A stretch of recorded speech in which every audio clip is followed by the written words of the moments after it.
Hey, it's KMK. We just got episode 14 of Vikings, and it was absolutely a huge improvement from the last episode we got, and it really pulled off a whole bunch of stuff really nicely, and we start to see Ragnar's plan unravel, and how the events are going to go forward for the next few episodes. We also see that there's going to be tons of awesome stuff happening. Ivar's going to be a key center character coming for the re-invasion in a huge part of Ragnar's plans, and there's a lot of mystery whether Ragnar will really die or what he will do to solve his situation, and how his sons and Ivar will react to that. So as you can see, there's so much to look forward to in the next few episodes. So we're going to look at this preview, we're going to break it down, see what we can see, and have a look into the next episode of Vikings.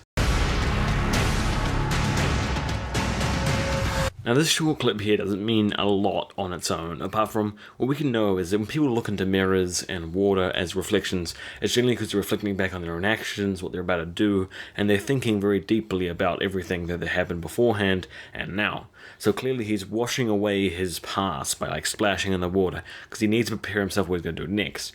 Because I have a feeling that Ragnar doesn't plan really to die from these events. Now some of you guys who have looked into the history know that he dies to this king, and in a snake pit that we saw foreshadowing in the first season.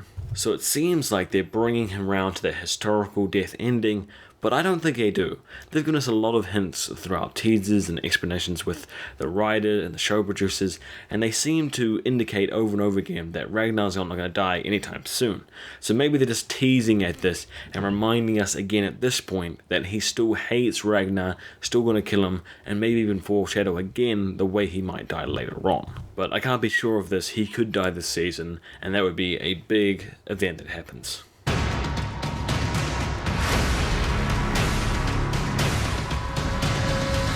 Okay, so the first part of this preview bit here, I'm going to leave until we come to it later on with what I believe is the dialogue related to that scene. But we do get to see that King Ivar is handing over his prisoner to King Ayla, and this is where we finally get that scene that we saw in the trailer when they first released it, of him getting led into that cage with a whole bunch of pikes. Now I must say again here with that shot of Ragnar, I think he looks prepared and ready, so he's got something in mind that he's going to do. He's going to put himself in a very vulnerable position, but the way he manages to escape death so often, I feel like we're going to get that again.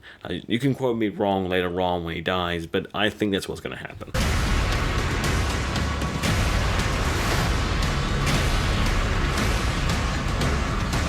So as we know, we're going to get some more of King Ayla, and he's going to be really mad. He wants to get his vengeance upon him. He swore it. Everyone there were going away with all his gold and silver on their boats. When he was on the beach watching them, he was like, I will get my revenge, Ragnar Lothbrok. So it's going to be a really interesting dynamic between Ragnar and him next episode, and we're going to see a lot more of that. Also, we get a shot of Lagertha, so they're going to cover more of the Kattegat stuff next episode, which should be good because I feel like there's going to be some really interesting things that can be happening there. And speaking of Kattegat, I feel like there's a lot more they can do with the new Ragnar sons and Astrid to bring out their characters, because so far we know a little bit about them, but we don't really bring out the major parts of the characters, how their actions, how strong they are, so forward, until maybe next episode and one after, when they start to really bring the conflict together and see how they're going to act and respond to these things. Again, here we have that shot from the trailer, and we have the big send-off of Ragnar to King Ayla.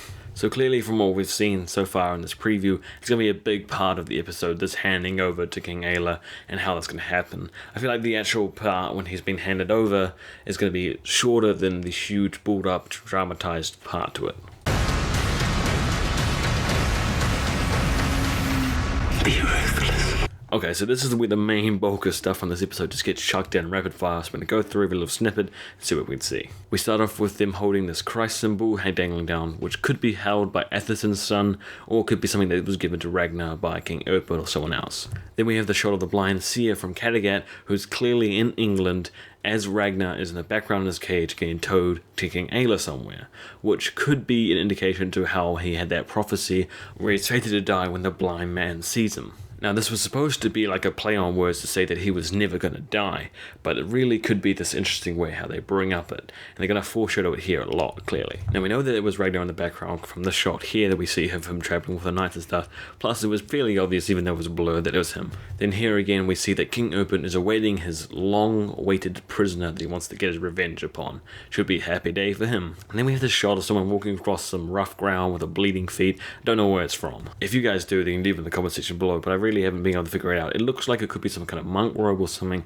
or it could be some vision or like little hazy thing that happens a lot of the time in Vikings. Then we have a shot of Ragnar looking through the bars, a shot of King Ayla laughing, because he's probably very happy he's now got this prisoner. Bracken walking down this road, probably to meet his judgment or something like that, but it's very significant because it's really dark and it has this like white door in the distance signifying the death that you'd go towards, like, I see your bright light kind of thing. We have Ragnar in the cage again, and then we get this quite significant shot of Ragnar clearly being held down. He's got these things around his neck to stop him from moving, and then King Ayla is punching him in the face, getting his revenge. So he's definitely in a very vulnerable position here, so his plan is either afterwards, or he just doesn't have a plan, he's going to survive some other way. Then we have King Erbert here, and he's in a hood, trying to blend in. Maybe he wanted to see Ragnar die firsthand himself, but needed to go to the skies because he's the king and everything. And then we have this very ominous looking shot of Ivar. Personally, I don't believe that Ivar will have a huge amount to do in this next episode. Humanity's be traveling back, but he's got a lot coming forward afterwards.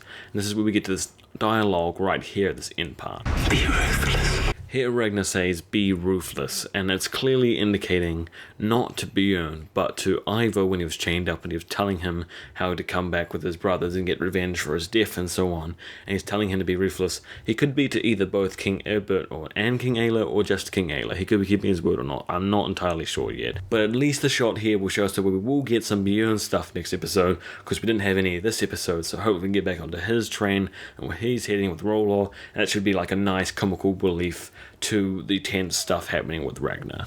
Also a quick note here, that's Siggy, so clearly he meets up with Bjorn at some point, which means either Bjorn heads back to Kattegat and he finds out the news about Ragnar, goes back with Ivar and stuff, or he catches up to Bjorn at some point. So clearly there's going to be a link of information between these two parties, or it could be even possible that Bjorn does some raiding in the Mediterranean, comes back with some spoils. That would be very fast over one period of time to him to do that, get all the way back, and pick up Siggy, and then be heading out on a boat somewhere. So it could be interesting to see how that works into next episode. So that was our Season 4 of Vikings, Episode 15 preview breakdown. There's some really interesting stuff coming next episode, but I feel like the few ones after this is where the huge Viking invasion is going to happen, a lot of the cool battles, and things are really going to keep amping up like it already is now.